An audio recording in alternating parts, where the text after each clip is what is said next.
하나님 말씀 사도행전 9장 10절에서 19절 상반절까지 교독으로 보시겠습니다.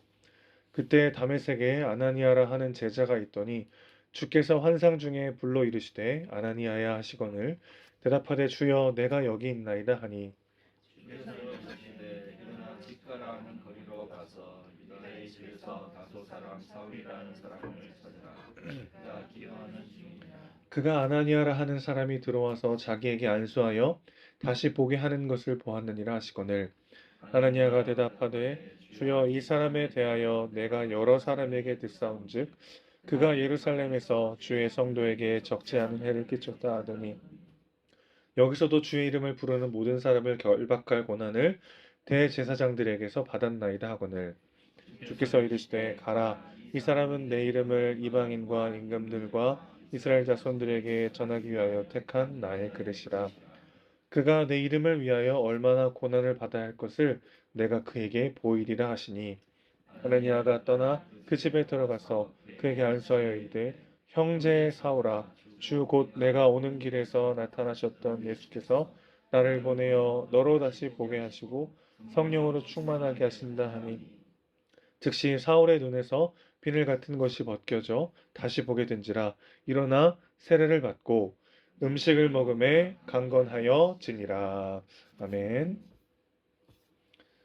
탁월한 실력과 또 겸손을 둘 다 갖추기란 참 쉽지 않은 것 같습니다. 어느 정도 성과를 거두면 인간이란 교만해지고 변질되기가 참 쉽기 마련이죠.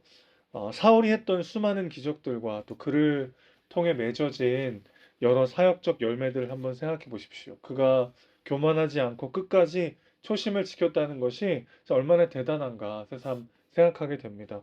그러나 그것은 그의 인격적 훌륭함 때문만은 아니었습니다. 예수님이 그를 지키셨기 때문이었죠. 사울은 초대교회 최초의 순교자 스테반 집사의 죽음의 중심에 섰던 사람이었습니다. 그는 교회의 박해자였어요. 그리고 평생 육체의 가시를 가지고 살았던 사람입니다. 이것이 그가 끝까지 변질되지 않을 수 있었던 비결이었습니다. 좀 말이 이상하죠?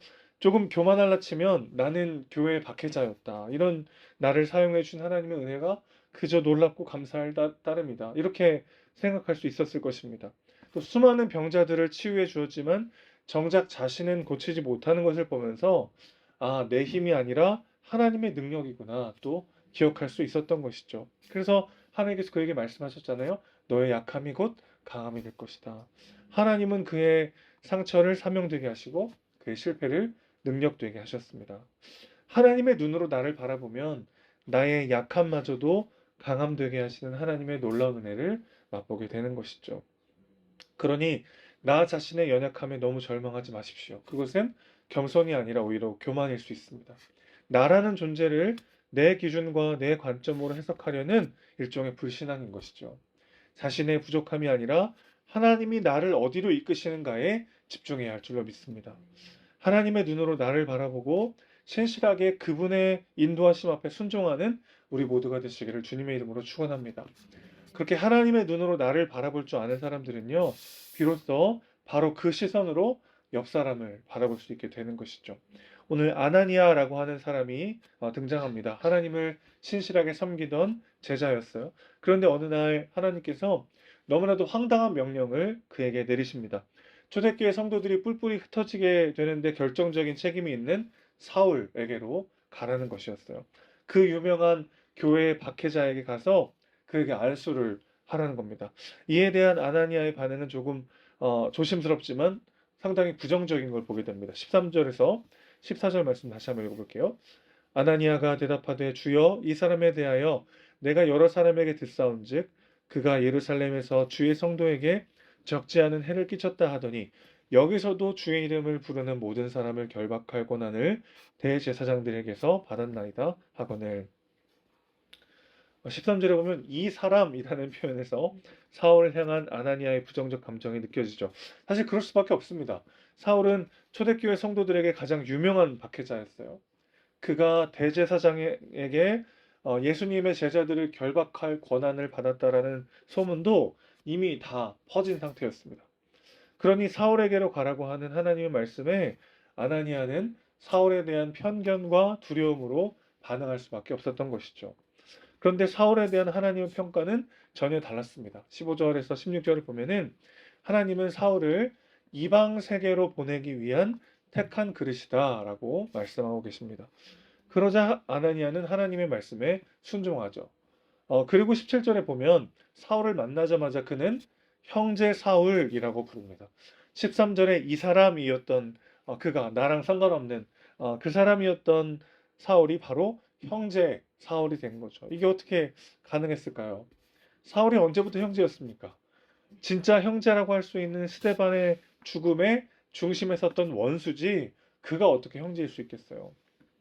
여러분이 존경하고 사랑하는 사람들을 핍박하고 뿔뿔이 흩어지도록 만드는 사람이 있다면 여러분 그 사람을 형제라고 부를 수 있겠습니까?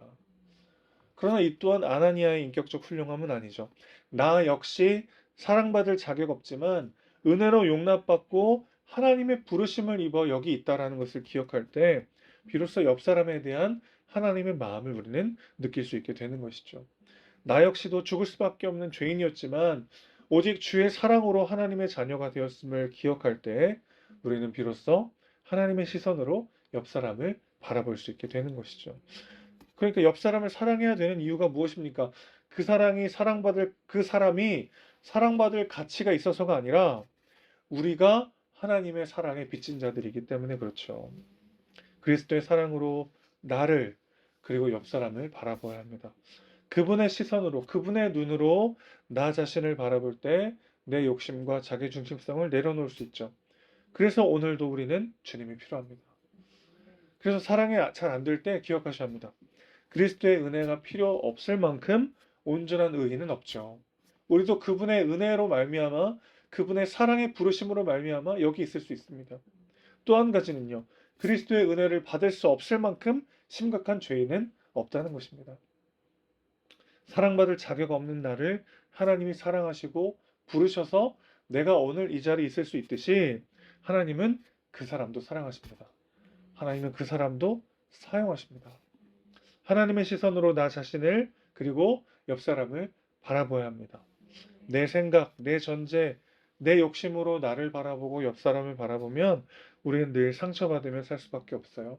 그러나 내 생각과 판단으로 나를 보지 않고 나의 연약함과 부족함 때문에 낙심하지 않고 그런 나를 사랑하시고 사용하시는 그리스도를 볼 때 우리는 온전히 나로 살아낼 수 있고 또 그 마음으로 옆 사람을 보며 옆 사람을 진정으로 형제요 자매로 부를 수 있게 되는 것이죠.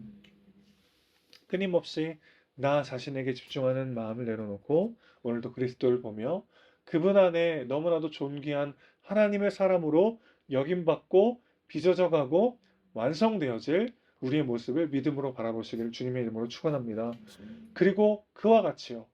내가 그렇게 오직 은혜로 주님께 부름받아 여기 있듯이 내 옆에 있는 그 사람도 사랑이 잘 안 되는 그 사람도 하나님께서 사랑하시고 한 형제로 자매로 불러주셨다는 것을 기억하고 하나님의 마음으로 사랑하며 그렇게 함께 합력하여 선을 이루는 우리 모두가 되시기를 주님의 이름으로 축원합니다. 기도하겠습니다. 하나님 아버지, 우리의 실패와 우리의 상처와 우리의 무너짐까지도 사용하셔서 그런 나이기 때문에 감당할 수 있는 사명의 자리로 우리를 불러주시는 하나님의 사랑과 은혜가 값없이 오늘도 우리에게 쏟아지고 있음을 기억하는 우리가 되길 소망합니다. 하나님 그렇게 나의 완전함과 나의 탁월함 때문에 사랑받는 것이 아니라 있는 모습 그대로 용납받고 사랑받고 부르심 따라 쓰임받고 있음을 기억하게 하시고 그렇게 은혜로 내가 여기 있듯이 사랑이 잘 안 되는 옆 사람도 오직 은혜로 오직 주의 부르심으로 거기 있음을 기억하게 하시고 나와 상관없는 그 사람이 아니라 나의 형제요 자매로 불러주셨음을 기억하며 그리스도의 마음으로 나를 보고 그를 보는 오늘 하루가 될 수 있도록 주여 붙잡아 주시옵소서.